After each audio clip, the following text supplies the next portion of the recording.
Student, I am Mr. Holikati SS from Gandhinatha Rangji College of D Pharmacy. Today we will see the biochemistry and clinical pathology. In this subject, we will see the first chapter, that is Introduction to Biochemistry. आधी आपण बघूया what is the definition of biochemistry. आधी आपल्याला बघायचं बायोकेमिस्ट्रीचं definition काय आहे. It is a branch of basic science which deals with the study of chemical nature, chemical behavior of living matter or system. That is the definition of biochemistry. आता ह्या डेफिनेशनमध्ये त्यांनी आपल्याला काय दिलेलं आहे, काय सांगितलेलं आहे. It is a branch of basic science. जे काय आपण सायन्स शिकलो 11-12वीला, त्यामधलं जे बेसिक आहे, बेसिक गोष्टी आहेत, त्याच्यामधलं एक पार्ट आहे biochemistry, which deals with the study of chemical nature and chemical behaviour. Chemical nature काय असेल, chemical behaviour of living matter or system. Mainly आपण बायोकेमिस्ट्री कशाचं बघतो, तर आपण लिव्हिंग मॅटर नाही तर लिव्हिंग सिस्टीमचं बघतो. बायो मीन्स लाईव्ह, म्हणजे काय जिवंत. लिव्हिंग मॅटरचं आपण केमिकल नेचर आणि केमिकल बिहेवियर बघतो. That is one of the important definition of biochemistry. Biochemistry has been introduced by German chemist, that is Karl Neuberg in 1903. 1903 Karl Neuberg हा German केमिस्टनी, सायंटिस्टनी हे बायोकेमिस्ट्री हे इंट्रोड्यूस केलं आहे. The knowledge of biochemistry is use to control the disease and abnormalities. Next is biochemistry deals with the structure of tissue, cell, organelles etcetera. आपण बायोकेमिस्ट्रीमध्ये आपण काय शिकणार आहोत, स्ट्रक्चर ऑफ टिश्यू, सेल आणि त्याच्यामधलं ऑर्गॅनेल्सचं जे काही फंक्शन असेल ते आपण बघणार आहोत. Biochemistry has become a linkage of medicine, its principle and experimental methods under in all the basis of drug action, drug synthesis and prevention of disease. आपण फार्मसीमध्ये बायोकेमिस्ट्री का बघतो, फार्मसीमध्ये आपल्याला नेमकं काय बघायचं असतं, तर आपण ड्रगबद्दल ह्याच्याबद्दल आपण माहिती घेतो. पण हे जे ड्रग आहे आपल्या बॉडीवर कसं ॲक्शन करतो, ते आपण बाहेर कसं सिंथेसाइज करू शकतो आणि डिसीजपासून आपण प्रिव्हेन्शन कसं करू शकतो, हे आपलं बायोकेमिस्ट्रीमध्ये त्याचं लिंकेज आहे. That is a linkage between biochemistry and medicine. आता आपण बघणार आहोत ऑब्जेक्टिव्ज ऑफ बायोकेमिस्ट्री. आता बायोकेमिस्ट्रीचा उद्देश काय, ऑब्जेक्टिव्ह म्हणजे काय, उद्देश. To study and understand the structure and properties of substances constituting the framework of cell and tissue. जे काय सेल नाही तर टिश्यू असेल त्याचे जे काय कन्स्टिट्यूंट्स असतात त्याचं आपल्याला स्ट्रक्चर आणि प्रॉपर्टीज आपल्याला स्टडी करायचं आहे, त्याच्याबद्दल आपल्याला माहिती घ्यायचं आहे. That is one of the objectives of biochemistry.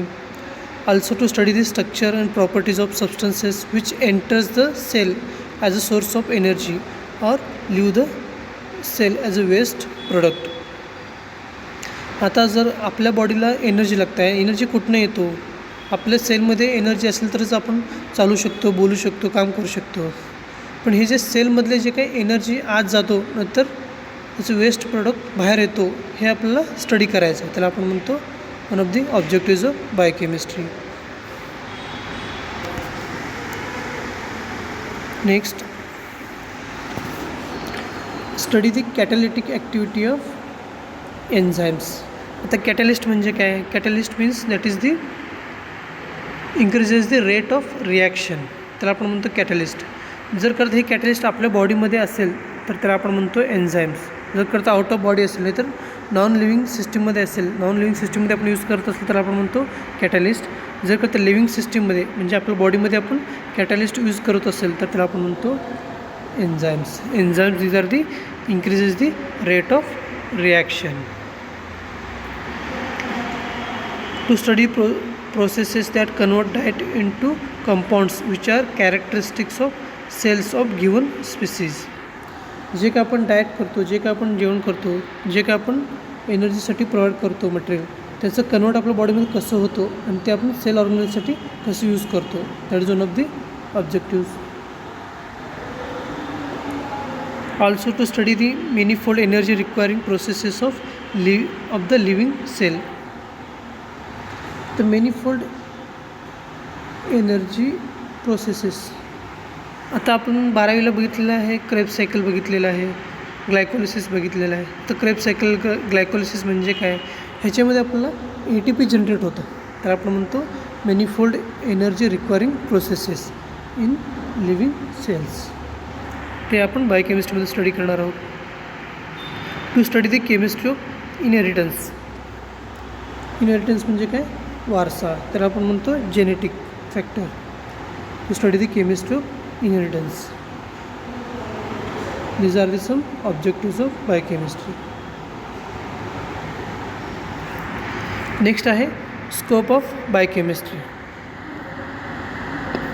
आपल्याला बायोकेमिस्ट्रीचा स्कोप काय हवा, आपण कशामध्ये स्टडी करू शकतो आणि त्याचं आपलं ॲप्लिकेबल काय आहे. फर्स्ट आहे study of cell structure and its components.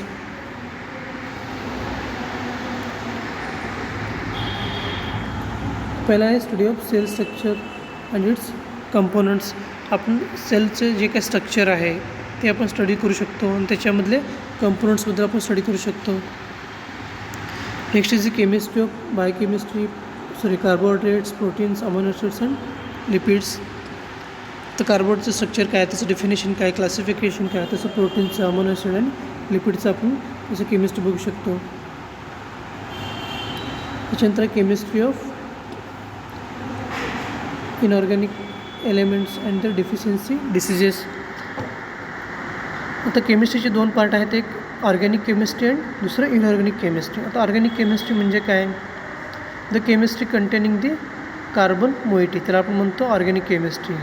And vice versa that is called as an inorganic chemistry. That is the non carbon containing compounds that is called as an inorganic chemistry.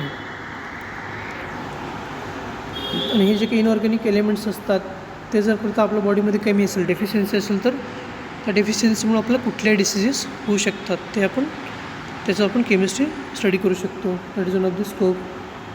Next is the study of enzymes. तसं आपण study of vitamins बघणार आहोत आणि there deficiency diseases बघणार आहोत. Also water metabolism, their sources and regulations. आपल्या बॉडीमध्ये water metabolism कसं होतं. वॉटर मेटाबॉलिझम म्हणजे काय? आपल्या बॉडीला वॉटरची काय गरज आहे, आपण किती इनपुट घेतो वॉटर आणि किती आउटपुट आपण बाहेर सोडतो. त्याच्यानंतर metabolism of proteins, amino acids, metabolic disorders. Next is the metabolism of lipids and their metabolic disorders. Next is the metabolism of carbohydrates and their metabolic disorder. आपल्या बॉडीमध्ये प्रोटीन, लिपिड आणि कार्बोहायड्रेटचं metabolism कसं होतं आणि ते जर डिस्टर्ब झालं तर त्याच्यापासून कुठले डिसीजेस होऊ शकतात, डिसऑर्डर होऊ शकतात, ते आपण स्टडी करणार आहोत.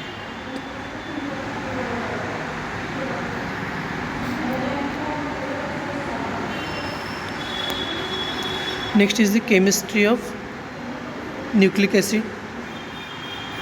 Recombinant DNA technology, nucleoprotein and metabolism of nucleic acid. Also immune chemistry. आता इम्युन केमिस्ट्री म्हणजे काय? इम्युनिटी. आपल्या बॉडीमध्ये जे काही इम्युनिटी असतं त्याच्याबद्दल आपल्याला स्टडी करायचं आहे. नेक्स्ट म्हणजे डिटॉक्सिफिकेशन मेकॅनिझम. आता डिटॉक्सिफिकेशन म्हणजे काय? आपल्या बॉडीमधलं जे काही टॉक्सिक मटेरियल असतो ते बाहेर काढणे, नाही तर त्याला आपण किल करणे, व्हॅनिश करणे, त्याला आपण म्हणतो detoxification mechanism. Last is the hormones and their biochemical role in our body. These are the scope of biochemistry and this is about the introduction to biochemistry.